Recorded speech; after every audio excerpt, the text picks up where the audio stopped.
আল্লাহর নবী আবার ডেকে বললেন, সাহাবারা, তোমাদের মাঝে যাদের সম্পদ আছে, কিছু টাকা পয়সা আছে, যাদের সামর্থ্য আছে, সবাই ওট ভেড়া দম্বা নিয়ে আসো, আমি জব করে মানুষের মাঝে বিলিয়ে দেই। একটা ওট জবে করা হলো, গোশতের ভাগ বসানো হলো, লম্বা লাইন পড়ে গেল মানুষের। সব মানুষেরা লাইন ধরে এসেছে নবীর কাছে সাহায্য নেওয়ার জন্যে। ও মুসলমান, মন দিয়ে শুনো,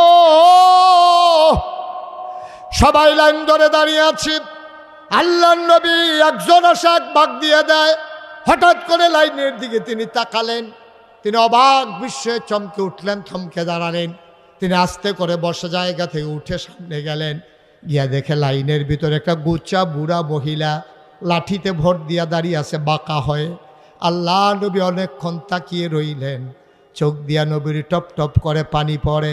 নবী জড়াইয়া ধরলেন, কপালে চুমা খাইলেন, ধরে ধরে মজলিসের মাঝে এনে নবীর গায়ের চাদর মুবারক বিছাইয়া ওই মহিলাটাকে চাদরের উপরে বসতে দিলে।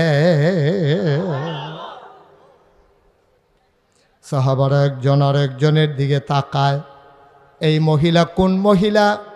কে সেই মহিলা নবীর গায়ের চাদরে বসার ক্ষমতা রাখে? এই মহিলাটা কোন মহিলা? একজন আর একজনের দিকে তাকায়।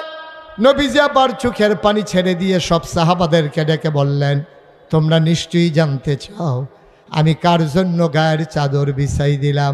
সাহাবারা রে, জন্মের আগে আব্বা হারাই ফেলছি, জন্মের পরে 6 বছর বয়সে মা হারাই ফেলছি। যেই মহিলাটার জন্য গায়ের চাদর বিছাই দিলাম, এই মহিলাটা আর কেউ না, এই মহিলার বুকের দুধ টেনে টেনে আমি বড় হয়েছি।